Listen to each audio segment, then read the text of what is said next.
Assalamualaikum warahmatullahi wabarakatuh. Selamat pagi anak-anak.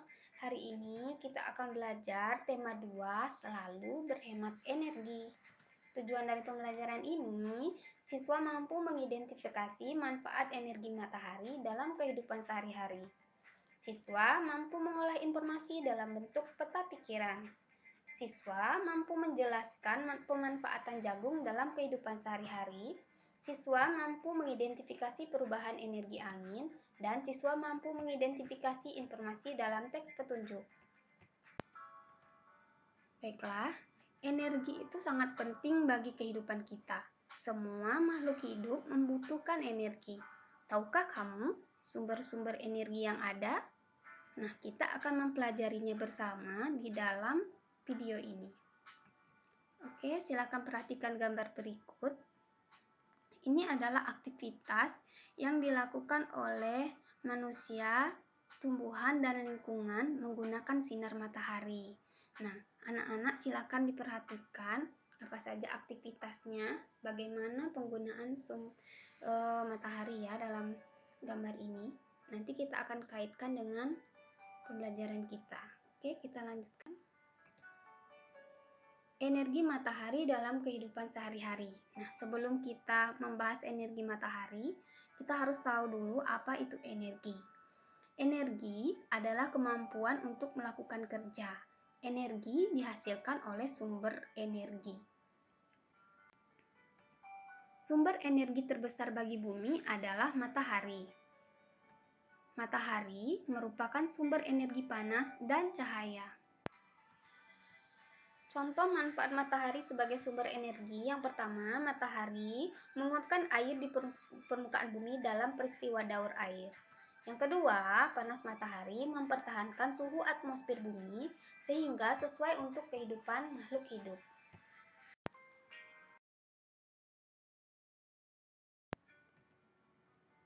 Cahaya matahari juga dapat menerangi permukaan bumi. Coba anak-anak bayangkan jika tidak ada cahaya matahari, apa yang akan terjadi pada bumi kita? Ya, bumi kita akan gelap dan tidak akan ada kehidupan ya. Cahaya matahari dimanfaatkan tumbuhan untuk proses fotosintesis. Nah, proses fotosintesis ini merupakan proses yang dilakukan oleh tumbuhan untuk memasak makanannya sendiri dengan bantuan sinar matahari. Nah, hasil masakan dari tumbuhan ini yang sering kita gunakan sehari-hari. Apa itu anak-anak? Ya, itu adalah oksigen. Dan uap air itu adalah hasil dari fotosintesis ini. Cahaya matahari dapat digunakan sebagai sumber energi listrik. Energi matahari dapat diubah menjadi energi listrik menggunakan panel surya. Ini adalah contoh gambar dari panel surya. Nah, selanjutnya kita akan mengolah informasi dalam bentuk peta pikiran. Apa itu mengolah informasi? Nah, mengolah informasi adalah mengolah sumber data berupa gambar atau teks menjadi sebuah informasi yang lebih jelas. Salah satu cara mengolah informasi adalah dengan membuat peta pikiran. Oke, setelah ini kita akan membahas sebuah teks. Nah, nanti di ujungnya kita akan membuat peta pikiran dari teks yang akan kita bahas ya. Oke, teksnya tentang minyak bumi.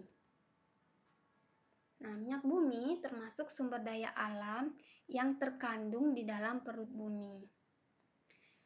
Nah, minyak bumi diperoleh melalui proses penambangan. Persediaannya sangat terbatas, artinya dia jumlahnya itu sedikit ya, dan jika kita gunakan secara terus-menerus dia akan habis. Harus digunakan secara hemat dan tepat. Nah, sebelum minyak bumi dimanfaatkan sebagai bahan bakar, minyak bumi diolah menjadi bensin, solar, dan minyak tanah. Baiklah, energi itu sangat penting bagi kehidupan kita. Semua makhluk hidup membutuhkan energi. Tahukah kamu sumber-sumber energi yang ada? Nah, kita akan membuat teks tadi bentuknya menjadi peta pikiran. Ini minyak bumi. Itu asal minyak bumi itu dari bahan bakar, cara memperolehnya, cara memperoleh minyak bumi itu hasil olahan minyak bumi. Nah, ini hasilnya ya. Hasil minyak bumi itu berupa bahan bakar, parafin, plastik, dan aspal. Nah, ini adalah hasil peta pikiran dari teks yang sudah kita baca tadi.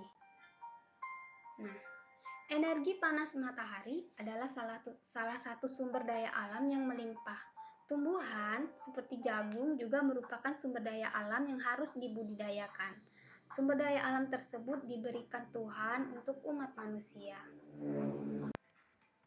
Pemanfaatan jagung dalam kehidupan sehari-hari. Yang pertama, tanaman jagung termasuk sumber daya alam yang dapat diperbarui.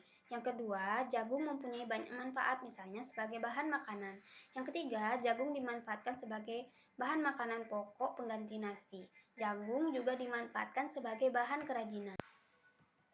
Nah, untuk mengidentifikasi informasi dalam teks petunjuk dapat dilakukan dengan cara membaca intensif atau membaca memindai. Selain energi matahari, contoh sumber energi lainnya adalah energi angin. Nah, perubahan energi angin kita akan bahas dulu ya. Angin merupakan udara yang bergerak. Energi angin memiliki banyak manfaat bagi manusia. Salah satunya sebagai sumber energi bagi pembangkit tenaga listrik. Nah, alat yang digunakan dalam perubahan energi ini adalah kincir. Nah, melalui kincir angin ini, energi gerak itu, kincir akan digerakkan oleh angin sehingga berubah menjadi energi listrik. Sebelumnya, kita sudah membahas tentang bahan bakar minyak ya. Nah, sekarang kita akan lihat bagaimana cara menghemat bahan bakar minyak. Yang pertama, menggunakan kendaraan berbahan bakar minyak hanya saat menempuh jarak jauh. Jadi ketika jarak dekat itu kita menggunakan sepeda atau berjalan kaki. Hal ini kita lakukan agar bahan bakar minyak itu tidak cepat habis.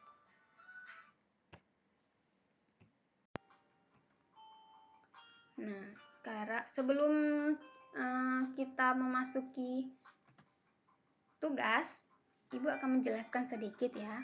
Kita akan menyimpulkan sedikit. Nah, dari pembahasan kita tadi, itu dapat disimpulkan bahwa energi itu dibedakan menjadi dua. Yang pertama, energi yang dapat diperbarui, dan yang kedua, yaitu energi yang tidak dapat diperbarui.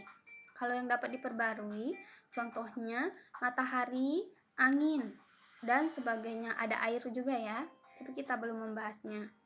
Yang ketiga, selain itu ada juga hewan, tumbuhan, itu merupakan contoh sumber energi yang dapat diperbarui. Kalau yang tidak dapat diperbarui, contohnya seperti bahan bakar minyak, tadi ada bensin, solar, minyak tanah, dan lain sebagainya. Nah, kita akan memasuki tugas kita. Nah, nanti anak-anak silakan baca ini teks tentang kisah Ali si biji energi. Nah, nanti silakan dibaca. Setelah dibaca, silakan anak-anak buat peta pikiran itu tentang manfaat matahari yang ada di dalam teks. Oke, selanjutnya. Silakan jawab ini pertanyaan ya. Apakah sumber energi terbesar bagi bumi? Nah, tadi sudah kita pelajari bersama sebelumnya. Yang kedua, sebutkan masing-masing 3 contoh sumber daya alam yang dapat diperbarui dan yang tidak dapat diperbarui. Baiklah anak-anak, itulah pembelajaran kita hari ini ya. Selamat mengerjakan tugas, selamat belajar, semoga kalian selalu sehat ya. Ibu akhiri, Assalamualaikum warahmatullahi wabarakatuh.